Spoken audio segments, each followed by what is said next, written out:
Hi friends, welcome back to my channel. ಎಲ್ಲರೂ ಹೇಗಿದ್ದೀರಾ? I hope ಎಲ್ಲರೂ ಚೆನ್ನಾಗಿದ್ದೀರಾ ಅಂತ ಹೇಳಿ ಅನ್ಕೋತಿದ್ದೀನಿ. ಇಲ್ಲಿ ನಾನು ಚಿಯಾ ಸೀಡ್ಸ್ ಇದ್ರ ಬಗ್ಗೆ ನಾನು ಹೇಳ್ತಿದ್ದೀನಿ. ಈ ಚಿಯಾ ಸೀಡ್ಸ್ ಕುಡಿಯೋದ್ರಿಂದ ನಮ್ಮ ಹೆಲ್ತ್ಗೆ ಏನೇನು ಬೆನಿಫಿಟ್ ಇದೆ ಅಂತ ಹೇಳ್ಬಿಟ್ಟು ಈ ವಿಡಿಯೋದಲ್ಲಿ ನಾನು ಶೇರ್ ಮಾಡ್ತಿದ್ದೀನಿ. ಈ ಒಂದು ಚಿಯಾ ಸೀಡ್ಸು ಸೇವನೆ ಮಾಡೋದ್ರಿಂದ ನಮ್ಮ ದೇಹಕ್ಕೆ ತುಂಬಾ ಒಳ್ಳೆಯದು ಅಂತಲೇ ಹೇಳ್ಬೋದು. ಈ ಒಂದು ಚಿಯಾ ಸೀಡ್ಸನ್ನು ನಾನು ಫ್ಲಿಪ್ಕಾರ್ಟಲ್ಲಿ ತರಿಸಿರೋದು. ಇದ್ರ ಪ್ರೈಸ್ ಬಂದುಬಿಟ್ಟು $299. ನನಗೆ ಆಫರಲ್ಲಿ ₹95 ಇದು ಸಿಕ್ಕಿರೋದು. ಈ ಒಂದು ಚಿಯಾ ಸೀಡ್ಸಲ್ಲಿ ಅತಿ ಹೆಚ್ಚಿನ ಒಮೆಗಾ 3 ಅಂಶವನ್ನು ಹೊಂದಿರುತ್ತೆ. ಹಾಗೆ ಈ ಒಂದು ಚಿಯಾ ಸೀಡ್ಸಲ್ಲಿ ಫೈಬರ್ ಅಂಶ ಹೆಚ್ಚಿರುತ್ತೆ. ಇದು ನಮ್ಮ ಜೀರ್ಣಕ್ರಿಯೆಗೆ ಸಹಾಯವನ್ನು ಮಾಡುತ್ತೆ. ಹಾಗೆ ಇದು ನಮ್ಮ ಹಾರ್ಟಿಗೂ ಸಹಿತ ಈ ಚಿಯಾ ಸೀಡ್ಸ್ ಏನಿದೆ ಅದನ್ನು ಸೇವನೆ ಮಾಡೋದ್ರಿಂದ ತುಂಬಾ ಒಳ್ಳೆಯದು.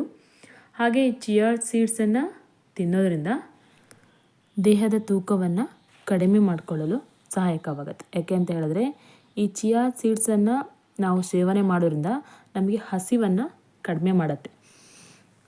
ನೋಡಿ, ಈ ರೀತಿಯಾಗಿ ಚಿಯಾ ಸೀಡ್ಸ್ ಇರುತ್ತೆ. ಚಿಯಾ ಸೀಡ್ಸ್ ಬೇರೆ, ಹಾಗೆ ಸಬ್ಜಾ ಸೀಡ್ಸ್ ಬರುತ್ತಲ್ವ, ಅದು ಎರಡು ಬೇರೆ. ನೋಡೋದಕ್ಕೆ ತಕ್ಷಣ ನೋಡಿದಾಗ ಎರಡು ಸ್ವಲ್ಪ ಒಂದೇ ರೀತಿಯಾಗಿ ಕಾಣಿಸುತ್ತೆ. ಬಟ್ ಚಿಯಾ ಸೀಡ್ಸ್ ಹಾಗೆ ಸಬ್ಜಾ ಸೀಡ್ಸ್ ಏನಿದೆ ಅದೆರಡು ಸಹಿತ ಬೇರೆ ಬೇರೆ. ನಾನಿಲ್ಲೊಂದು ಗ್ಲಾಸಿಗೆ ಈ ಚಿಯಾ ಸೀಡ್ಸ್ ಏನಿದೆ, ಈ ಚಿಯಾ ಸೀಡ್ಸ್ ಬೀಜಗಳೇನಿದೆ ಅದನ್ನು ನಾನು 1 ಸ್ಪೂನಷ್ಟು ಗ್ಲಾಸಿಗೆ ಹಾಕ್ತಿದ್ದೀನಿ. ಹಾಗೆ ಇಲ್ಲಿ 1 ಲೋಟದಷ್ಟು ನಾನು ನೀರನ್ನು ಹಾಕ್ತಿದ್ದೀನಿ. ಇದನ್ನು 15 to 20 ಮಿನಿಟ್ಸ್ ನಾವು ಇದನ್ನು ಚೆನ್ನಾಗಿ ನೀರಲ್ಲಿ ನೆನೆಯೋದಕ್ಕೆ ಬಿಡಬೇಕು. ನಂತರ ನಾವು ಇದನ್ನು ಖಾಲಿ ಹೊಟ್ಟೆಯಲ್ಲಿ ಕುಡಿಯೋದ್ರಿಂದ ಇದರ ಹೆಲ್ತ್ ಬೆನಿಫಿಟ್ ಏನಿದೆ ಅದು ತುಂಬಾ ಒಳ್ಳೆಯದು ಅಂತಲೇ ಹೇಳ್ಬೋದು. ಹಾಗಾಗಿ ಇಲ್ಲಿ ನಾನು ಸಿಂಪಲ್ ಆಗಿರುವಂತಹ ಒಂದು ರಂಗೋಲಿ ಡಿಸೈನನ್ನು ತೋರಿಸ್ತಿದ್ದೀನಿ.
ನಾನಿಲ್ಲಿ ಚಿಕ್ಕದಾಗಿರುವಂತಹ 2 ಗಾಜಿನ ಚಿಕ್ಕ ಬಾಕ್ಸ್ಗಳ ಡಬ್ಬಿಗಳನ್ನು ತೊಗೊಂಡಿದ್ದೀನಿ.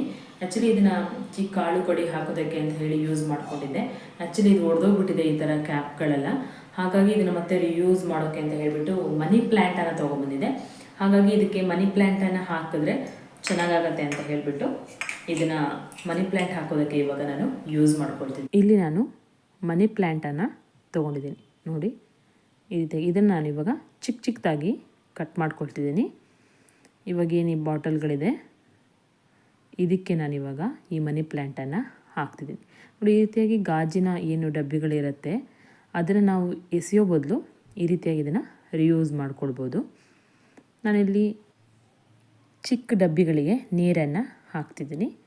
ಹಾಗೆ ಚಿಕ್ಕದಾಗಿ ಕಟ್ ಮಾಡಿಟ್ಕೊಂಡಿರುವಂತಹ ಮನಿ ಪ್ಲ್ಯಾಂಟನ್ನು ಈ ನೀರೊಳಗೆ ಹಾಕ್ತಿದ್ದೀನಿ.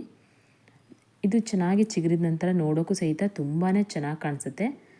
ಮನೆ ಒಳಗೆ ಸಹಿತ ನಮಗೆ ಎಲ್ಲಿ ಬೇಕೋ ಅಲ್ಲಿ ನಾವು ಈ ಥರ ಮನಿ ಪ್ಲ್ಯಾಂಟನ್ನು ಇಟ್ಕೊಳ್ಬೋದು. ಈ ರೀತಿಯಾಗಿ ನಾನೀಗ ಇದನ್ನು ಹಾಕ್ತಿದ್ದೀನಿ. ಈ ಮನಿ ಪ್ಲ್ಯಾಂಟ್ನ ಒಂದು ಚಿಕ್ಕ ಎಲೆಗಳಿದ್ದರೂ ಸಹಿತ ತುಂಬಾ ಚೆನ್ನಾಗಿ ಚಿಗುರತ್ತೆ. ಎಲೆಯಲ್ಲೂ ಸಹಿತ ನೋಡಿ, ಈ ರೀತಿಯಾಗಿ ನಾವು ಎಲ್ಲಿ ಬೇಕಲ್ಲಿ ಇಟ್ಕೊಳ್ಬೋದು.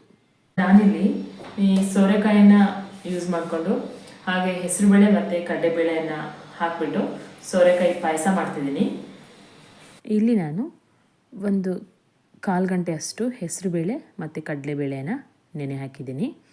ಹಾಗೆ ಈ ಸೋರೆಕಾಯಿ ಏನಿದೆ ಅದನ್ನು ನಾನು ಸಿಪ್ಪೆ ತೆಗೆದುಬಿಟ್ಟು ಹಾಗೆ ಅದರ ತಿಳುಲೇನಿರುತ್ತೆ ಅದನ್ನು ತೆಗೆದುಬಿಟ್ಟು ಇಲ್ಲಿ ನಾನು ತುರಿದ್ಬಿಟ್ಟು ಇಟ್ಕೊಂಡಿದ್ದೀನಿ. ಇವಾಗ ನಾನಿಲ್ಲೊಂದು ಕುಕ್ಕರ್ಗೆ 2 ಸ್ಪೂನಷ್ಟು ನಾನಿಲ್ಲಿ ತುಪ್ಪನ ಹಾಕ್ತಿದ್ದೀನಿ. ಇವಾಗ ತುಪ್ಪ ಸ್ವಲ್ಪ ಬಿಸಿಯಾದ ನಂತರ ಏನು ಸೋರೆಕಾಯಿನ ತುರಿದಿಟ್ಕೊಂಡಿರ್ತೀವಿ ಅದನ್ನು ನಾನು ಇವಾಗ ಹಾಕ್ಕೊಳ್ತಿದ್ದೀನಿ. ಹಾಕಿಬಿಟ್ಟು ಅದನ್ನು ಇವಾಗ ಸ್ವಲ್ಪ ನಾವು ಬಾಡಿಸ್ಕೊಳ್ಬೇಕಾಗತ್ತೆ. ಈಗ ಬಾಡಿಸ್ಕೊಂಡ ನಂತರ ನಾವೇನು ಕಡಲೆಬೇಳೆ ಮತ್ತು ಹೆಸರು ಬೇಳೆನ ನೆನೆ ಹಾಕಿಟ್ಟಿರ್ತೀವಿ ಅದನ್ನು ನಾವಿವಾಗ ಈ ಒಂದು ಕುಕ್ಕರ್ಗೆ ಹಾಕ್ಕೊಳ್ಬೇಕಾಗತ್ತೆ. ಹಾಕ್ಕೊಂಡ್ಬಿಟ್ಟು ಸ್ವಲ್ಪ ಇಲ್ಲಿ ನಾವು ಇದನ್ನು ಬಾಡಿಸ್ಕೊಳ್ಬೇಕು. ನೋಡಿ, ಈ ರೀತಿಯಾಗಿ ಬಾಡಿಸ್ಕೊಳ್ಬೇಕು.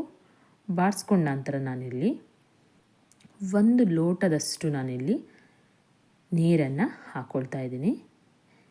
1 ಲೋಟ ಆದರೆ ಸಾಕಾಗುತ್ತೆ. ನೀವು ಕ್ವಾಂಟಿಟಿ ನೋಡಿಬಿಟ್ಟು ನೀರನ್ನು ಸೇರಿಕೊಳ್ಬೋದು. ಹಾಗೆ ಇಲ್ಲಿ ಒಂದು ಸ್ವಲ್ಪ ರುಚಿಗೆ ತಕ್ಕಷ್ಟು ಉಪ್ಪನ್ನು ಹಾಕಿಬಿಟ್ಟು 2 ವಿಸಿಲನ್ನು ನಾನಿವಾಗ ಕೂಗಿಸ್ಕೊಳ್ತಾ ಇದ್ದೀನಿ. ಇಲ್ಲಿ ಇವಾಗ ನಾನು ಒಂದು ಬಾಣಲಿಗೆ ಒಂದು 5 ರಿಂದ 6 ಸ್ಪೂನಷ್ಟು ನಾನಿಲ್ಲಿ ಚಿರೋಟಿ ರವೆ ಏನಿದೆ ಅದನ್ನು ನಾನಿವಾಗ ಸ್ವಲ್ಪ ಹುರಿದ್ಕೊಳ್ತಾ ಇದ್ದೀನಿ. ಲೋ ಫ್ಲೇಮಲ್ಲಿ ಇಟ್ಬಿಟ್ಟು ಒಂದು ಸ್ವಲ್ಪ ನಾವು ಇದನ್ನು ಹುರಿದ್ಕೊಳ್ಬೇಕಾಗತ್ತೆ.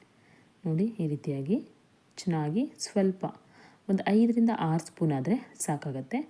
ಇವಾಗ ನಾನು ಇದನ್ನ ಹುರಿದ ನಂತರ ಒಂದು ಪ್ಲೇಟಿಗೆ ಶಿಫ್ಟ್ ಮಾಡ್ಕೊಳ್ತಿದ್ದೀನಿ.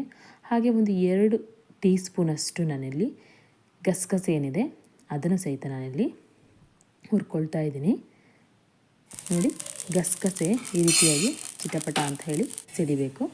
ನಂತರ ಚಿರೋಟಿ ರವೆ ಏನು ಹುರಿದಿಟ್ಕೊಂಡಿರ್ತೀವಿ ಅದಕ್ಕೆ ನಾನು ಹಾಕ್ಕೊಳ್ತಾ ಇದ್ದೀನಿ. ನೋಡಿ, ಇವಾಗ 2 ವಿಸಿಲ್ ಆಗಿದೆ. ನೋಡಿ, 2 ವಿಸಿಲ್ ಆದ ನಂತರ ಸೋರೆಕಾಯಿ ನೋಡಿ ಈ ರೀತಿಯಾಗಿ ಚೆನ್ನಾಗಿ ಬೆಂದಿದೆ. ನೋಡಿ, ಈ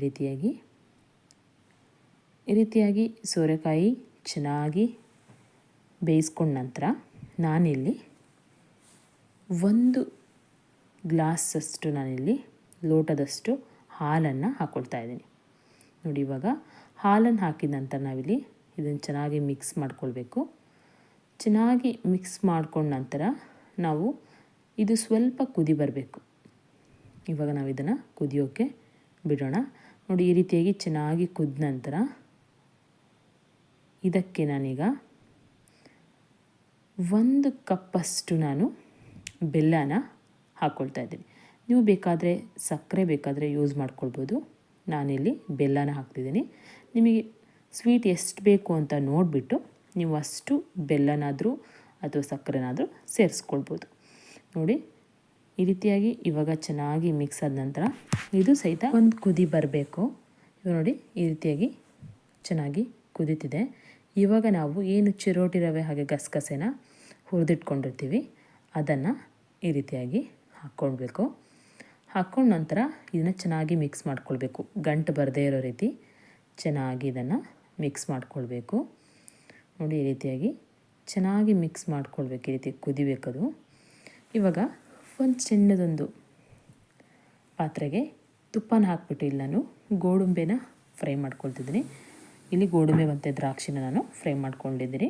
ಅದನ್ನು ನಾವಿವಾಗ ಇದಕ್ಕೆ ಪಾಯಸಕ್ಕೆ ಹಾಕ್ತಿದ್ದೀನಿ. ಪಾಯಸಕ್ಕೆ ಹಾಕಿಬಿಟ್ಟು ಚೆನ್ನಾಗಿ ಮಿಕ್ಸ್ ಮಾಡಿಬಿಟ್ಟು ಒಂದು 1/4 ಟೀ ಸ್ಪೂನಷ್ಟು ನಾನಿಲ್ಲಿ ಏಲಕ್ಕಿ ಪೌಡರ್ ಇದೆಯಲ್ಲ ಅದನ್ನು ಹಾಕ್ತಿದ್ದೀನಿ. ಏಲಕ್ಕಿ ಪೌಡ್ರನ್ನು ಹಾಕಿಬಿಟ್ಟು ಮಿಕ್ಸ್ ಮಾಡಿದ್ರೆ ಟೇಸ್ಟಿಯಾದಂತಹ ಸೋರೆಕಾಯಿ ಪಾಯಸ ರೆಡಿಯಾಗುತ್ತೆ. ಈ ಸೋರೆಕಾಯಿ ಪಾಯಸನ ಮಾಡುವಂಥದ್ದು ತುಂಬಾ ಈಸಿ, ಹಾಗೆ ತುಂಬಾ ಟೇಸ್ಟಿಯಾಗಿರುತ್ತೆ. ಯಾಕೆಂದರೆ ಕಡಲೆಬೇಳೆ ಮತ್ತು ನಾವು ಹೆಸರುಬೇಳೆನ ಹಾಕಿರ್ತೀವಲ್ವ, ಹಾಗಾಗಿ ತುಂಬಾ ಟೇಸ್ಟಿಯಾಗಿ ಇರುತ್ತೆ. ಡೈಲಿ ನಾವು ಫ್ರೂಟ್ಸನ್ನು ತಿನ್ನೋದ್ರಿಂದ ನಮ್ಮ ಹೆಲ್ತಿಗೆ ತುಂಬಾ ಒಳ್ಳೆಯದು.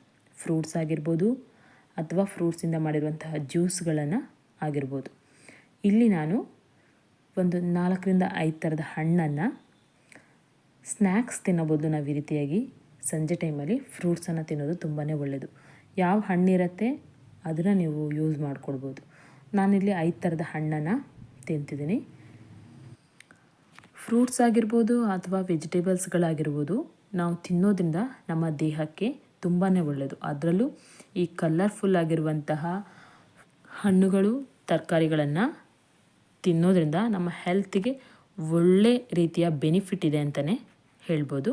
ಹಾಗೆ ಮಕ್ಕಳಿಗೂ ಸಹಿತ ನೀವು ಆರಾಮ್ಸೆ ಏನು ಈ ಸ್ನ್ಯಾಕ್ಸ್ಗಳು, ಚಿಪ್ಸ್ಗಳು ಕೊಡೋದ್ರಿಂದ ಅವ್ರ ದೇಹಕ್ಕೂ ಸಹಿತ ನೆಗೆಟಿವ್ ಆಗಿ ಅದು ಆರೋಗ್ಯಕ್ಕೆ ಹಾನಿ ಮಾಡುತ್ತೆ. ಹಾಗಾಗಿ ಈ ರೀತಿಯಾಗಿರುವಂತಹ ಫ್ರೂಟ್ಸ್ಗಳನ್ನು ಮಕ್ಕಳಿಗೆ ಆರಾಮ್ಸೆ ಕೊಡ್ಬೋದು. ಹಾಗೆ ಇಲ್ಲಿ ನಾನು ಮೀಶೋದಿಂದ ಆ್ಯನಿಮಲ್ಸ್ ನೇಮ್ ಪ್ಲೇಟ್ಗಳಿರುತ್ತಲ್ವ, ಆ ರೀತಿಯಾಗಿರುವಂಥ ಒಂದು ಚಿಕ್ಕ ಬುಕ್ಕನ್ನು ನಾನು ಬುಕ್ ಮಾಡಿದ್ದೆ.